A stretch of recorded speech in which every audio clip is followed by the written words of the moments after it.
Titan Race.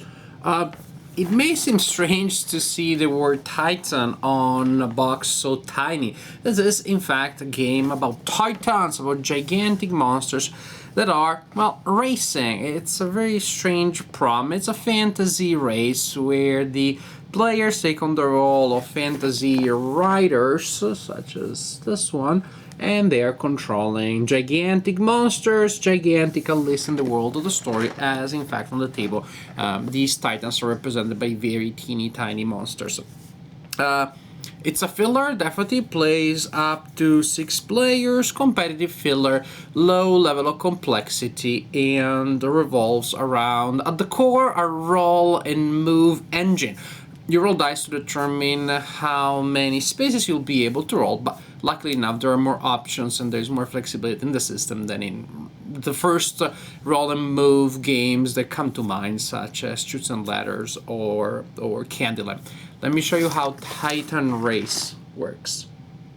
The titans that will race in the game are represented by miniatures such as these ones. They are small, but as you can see, they are pretty detailed and definitely quite pleasant.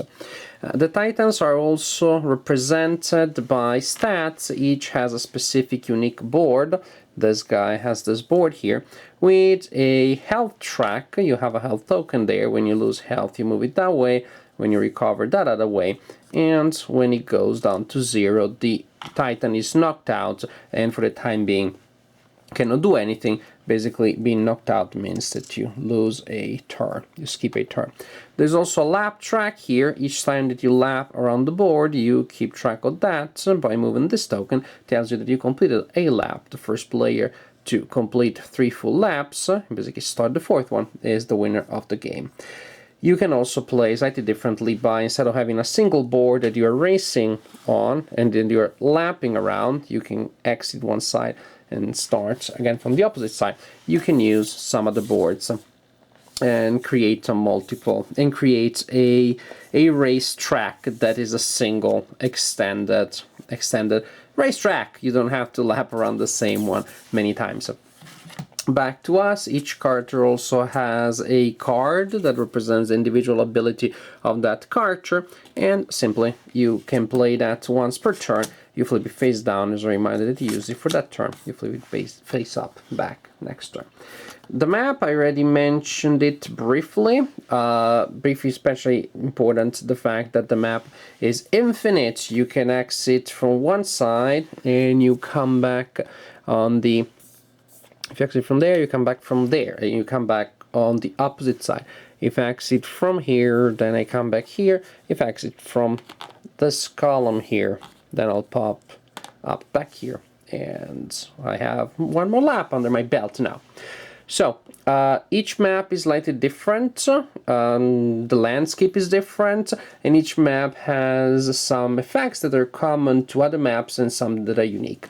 These lightning bolt symbols represent spaces you can find on each and every map. When you move on to one of those, you receive one of these cards. You can have up to 2 at a time, and they give you special, unique abilities, one-time skills. Good stuff.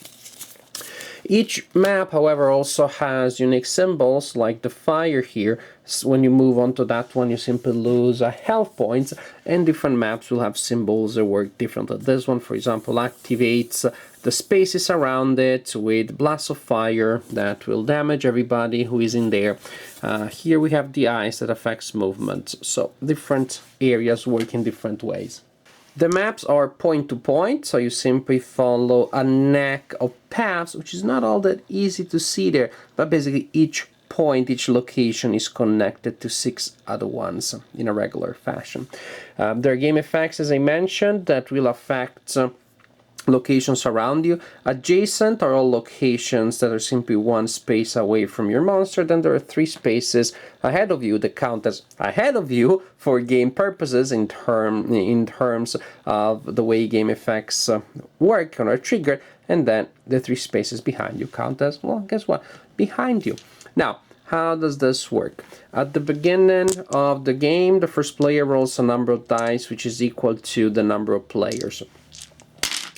And then the player chooses one. Suppose they choose this one for my monster. I put it on my card as a reminder that that is mine, mine. That I used it and other people cannot use it. Then next monster goes ahead and does the same thing, and so on and so forth, until one die is left.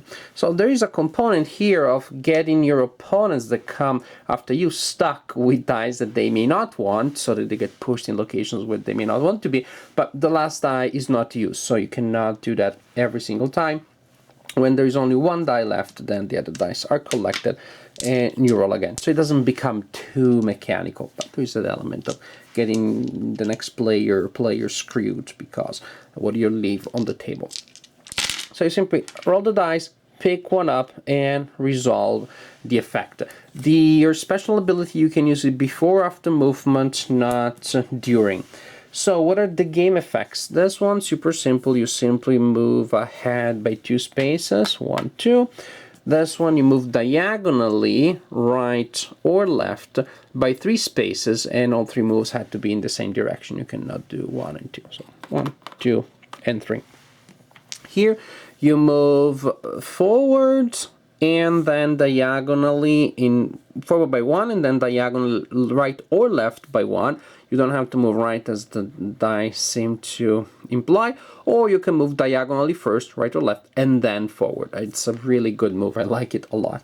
Also important, when you pick up a die that is of your own color, for example, light blue for this guy, recover a health point in case you lost any. If you choose another color, then you simply execute the move, and that's it. What's left? This symbol here, you move by 2 spaces diagonally, and you can inflict a point of damage in one of the 3 spaces ahead of you, so to one of the titans ahead of you.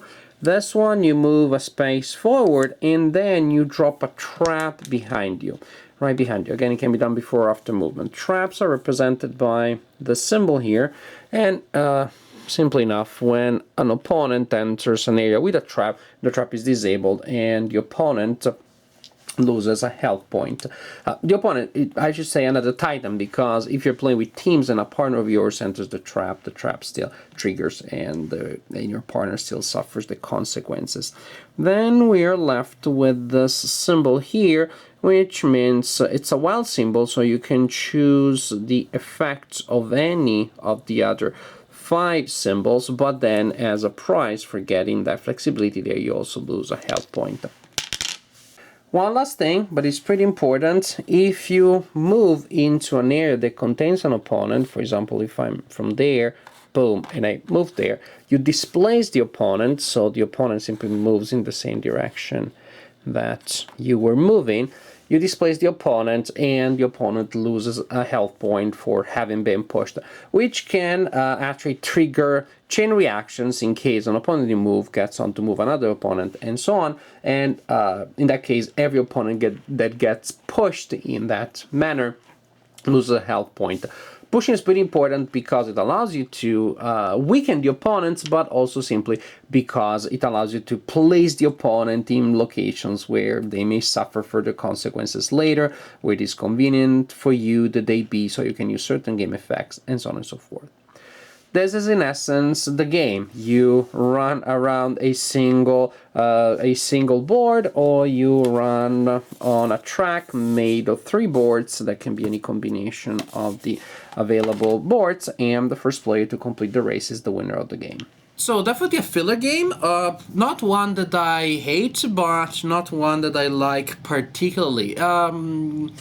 There is enough meat there to keep you interested, but I would say just barely. You move, you roll, there are some decisions that you have to make about the dice that are left to the other players, but ultimately you may not have that much of an option because maybe there's only one move that really appeals to you, and the other players will have other dice that are more or less the same. Maybe all dice are the same. Maybe you're the last player. That's why you get to roll. So I mean, the last player before the reroll. So the last player that is left stuck with very few options. And the idea of like leaving something tricky to the opponent is not that big. The overall idea is there. I just find it's not all that interesting, all that important. Hitting the opponent may be good, but then the opponent may recover.